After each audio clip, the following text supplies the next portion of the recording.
अब गाजीपुर के लोगन के हमार प्रणाम बा।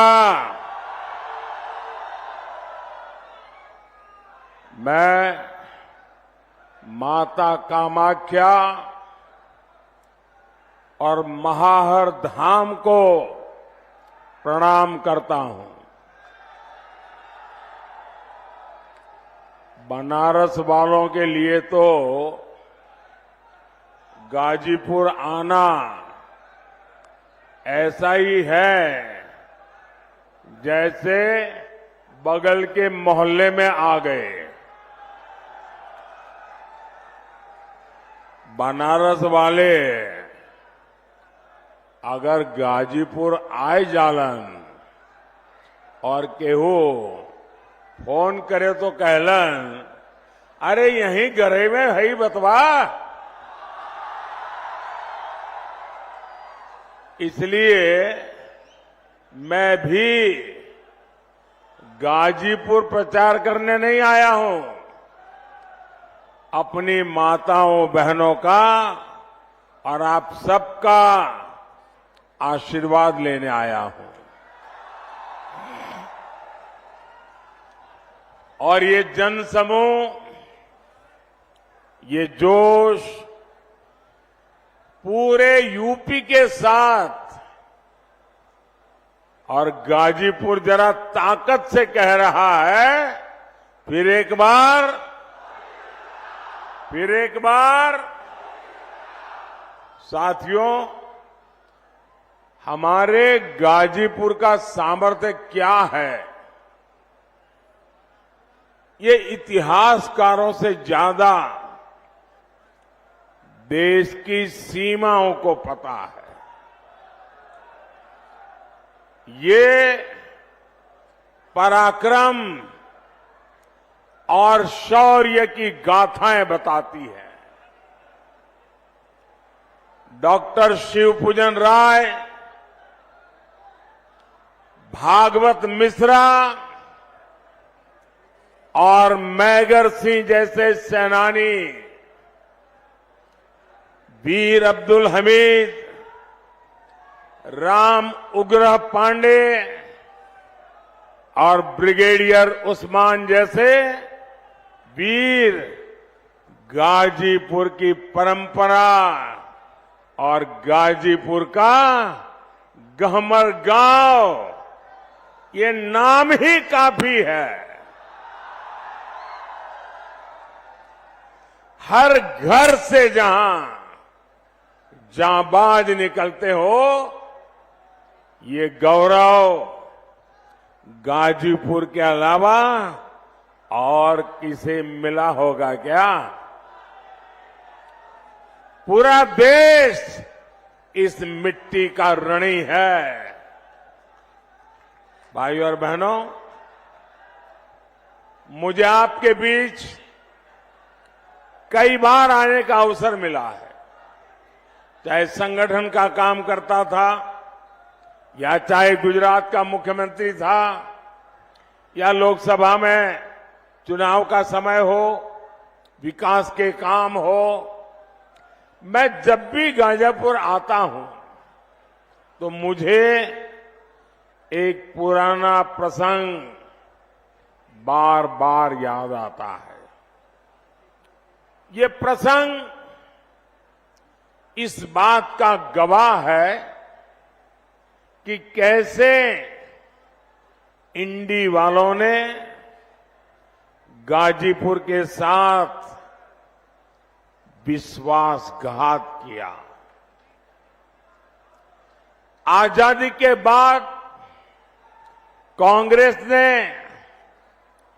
कसम खा ली थी कि इस क्षेत्र का विकास नहीं करेगी। यहां के लोग गरीबी में घुट घुट कर जीने को मजबूर रहे। पुराने लोगों को पता होगा, यहां की तकलीफ को सबसे पहले हमारे गहमरी बाबू ने उठाया था। उन्होंने पार्लियामेंट में नेहरू जी को यहां की स्थिति बताई और आंख में आंसू के साथ बाबूजी ने कहा कि कैसे यहां के लोग जानवरों के गोबर से गेहूं बीन करके खाते थे, लेकिन कांग्रेस पार्टी ने क्या किया, उसमें भी राजनैतिक मौके तलाश लिए, सियासी ड्रामे हुए, लोगों की आंख में धूल झोंकने के लिए पटेल आयोग बना, रिपोर्ट आई, फिर फाइल धूल फांकने के लिए छोड़ दी गई। साथियों, आज मुझे कितना संतोष होता है कि हमारी सरकार हर गरीब को मुफ्त राशन दे रही है। कोरोना के इतने बड़े संकट में भी सरकार ने गरीब को भूखे नहीं सोने दिया, गरीब के घर का चूल्हा बुझने नहीं दिया। मुफ्त राशन की योजना पर आज मोदी लाखों करोड़ रुपए खर्च कर रहा है। किसके लिए? ताकि आज फिर किसी गरीब को वो परेशानी ना उठानी पड़े जो उसने कांग्रेस सपा के राज में उठाई है। साथियों, इंडी गठबंधन वालों को कभी भी आपकी परवाह नहीं होगी। आप याद करिए, कांग्रेस कैसे सरकारें चलाती थी। ताड़ी घाट पुल का शिलान्यास हमारी बाबू ने करवाया था। उसके बाद 6 दशक तक ये काम लटका रहा। इंडी पार्टियों की कितनी सरकारें आई और चली गई, लेकिन पुल नहीं बना। पुल तब बना जब आपने मोदी को आपकी सेवा का अवसर दिया।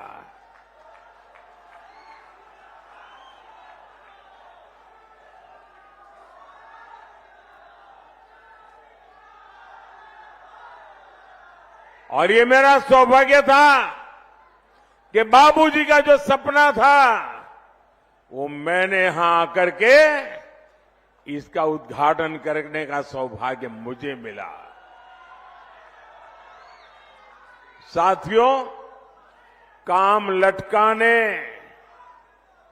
और हक मारने में तो कांग्रेस को महारत हासिल है। इन्होंने हमारे सेना के वीर जवानों को 1 रैंक 1 पेंशन तक नहीं मिलने दी थी। 1 रैंक 1 पेंशन तब लागू हुई जब मोदी आया और कांग्रेस ने हमारे सेना के जवानों के साथ उनकी तपस्या का कैसे मखौल उड़ाया था, उनकी आंखों में कैसे धूल झोंकी थी, उनको मूर्ख बनाने का भरपूर प्रयास किया था।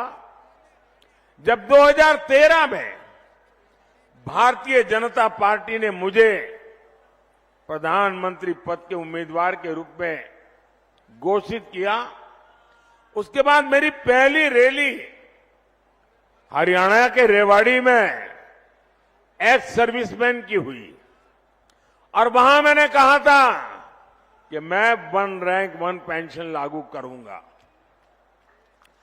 कांग्रेस वाले घबरा गए ये मोदी ने घोषणा कर दी, अब करे क्या?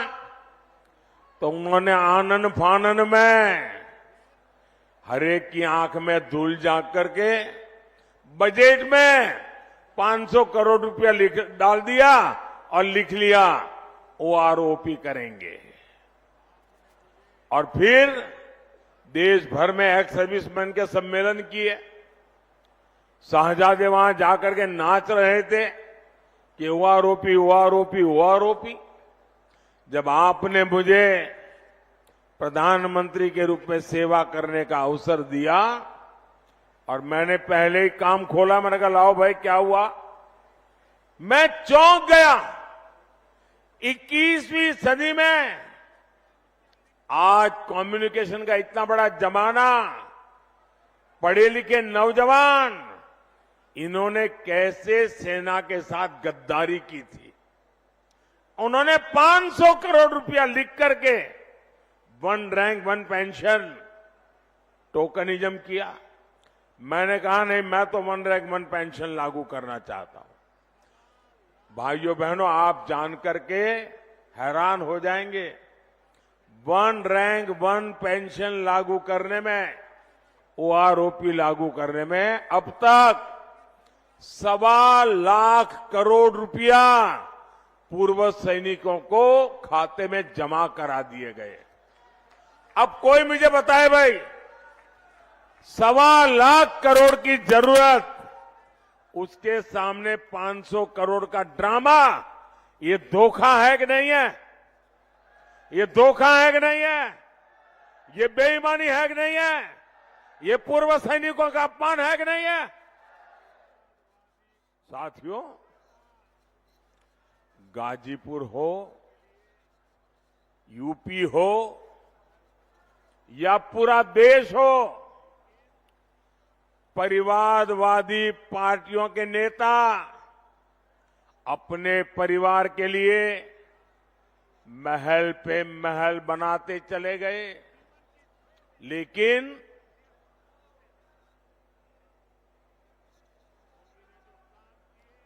गांव, गरीब, किसान, मजदूर, दलित, वंचित, वो जीवन की छोटी छोटी जरूरतों के लिए जूझते रहे। मोदी ने जो काम किए, उनसे गरीब का जीवन बदला। सिर्फ 10 साल में 25 करोड़ लोग गरीबी से बाहर निकले हैं। ये कैसे हुआ? 25 करोड़ लोग 10 साल में गरीबी से बाहर निकले, कैसे हुआ? मैं आपसे पूछना चाहता हूं, कैसे हुआ?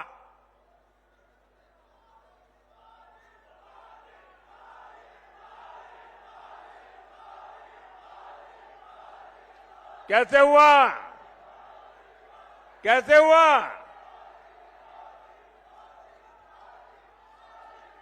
ये मोदी के कारण नहीं, ये आपके एक वोट की ताकत है, जिसके कारण 25 करोड़ लोग गरीबी से बाहर निकले।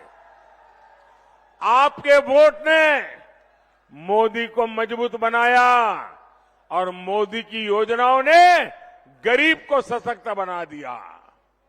और इसलिए इस पुण्य के हकदार अगर कोई है, तो आपका एक एक वोट उसका हकदार है।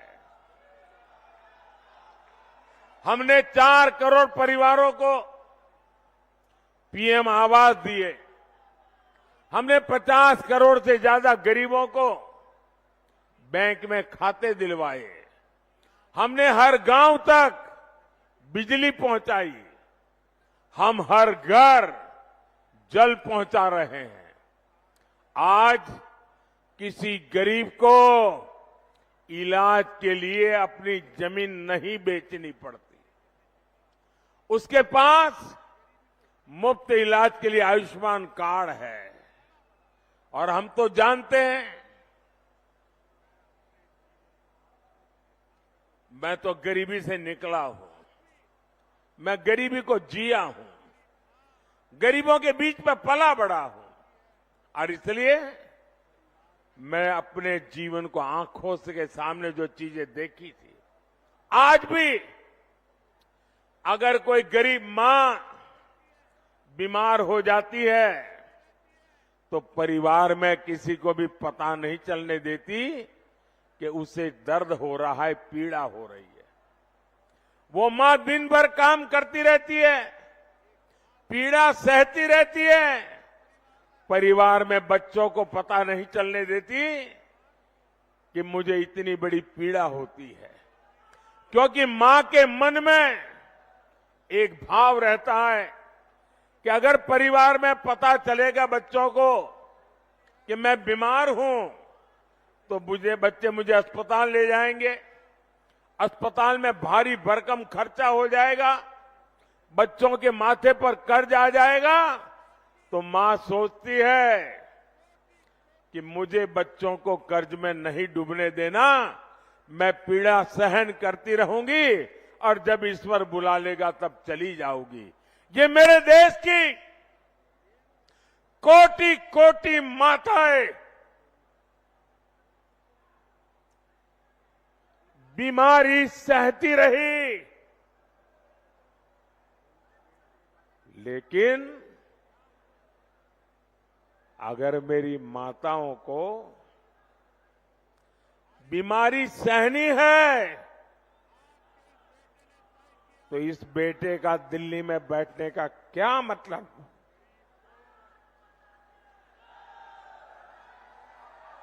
और इसलिए आपके इस बेटे ने तय किया कि अब गरीब को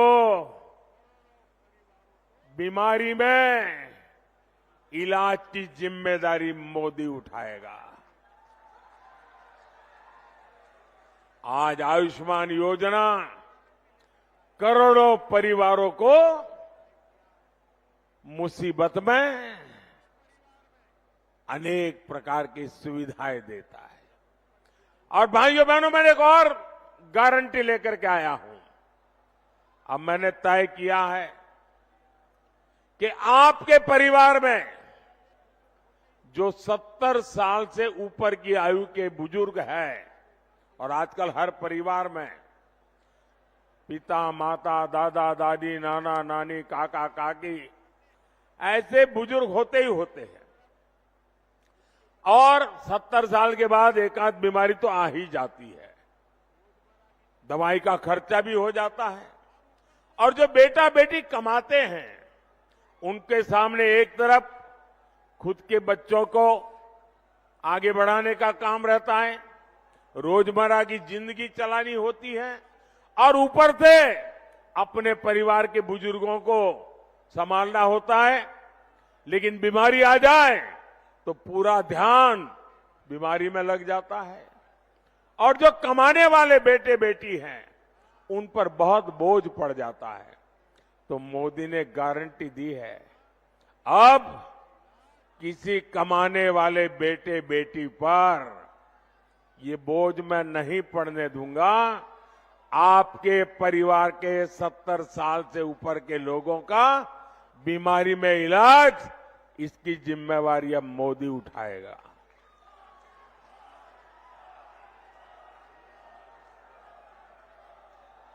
साथियों, सपा के दौर में यूपी में ये हाल था कि माफिया लाल बत्ती में घूमते थे, खुली जीप में कानून को चेतावनी देते थे, विरोधियों को खुलेआम गोलियों से भून दिया जाता था।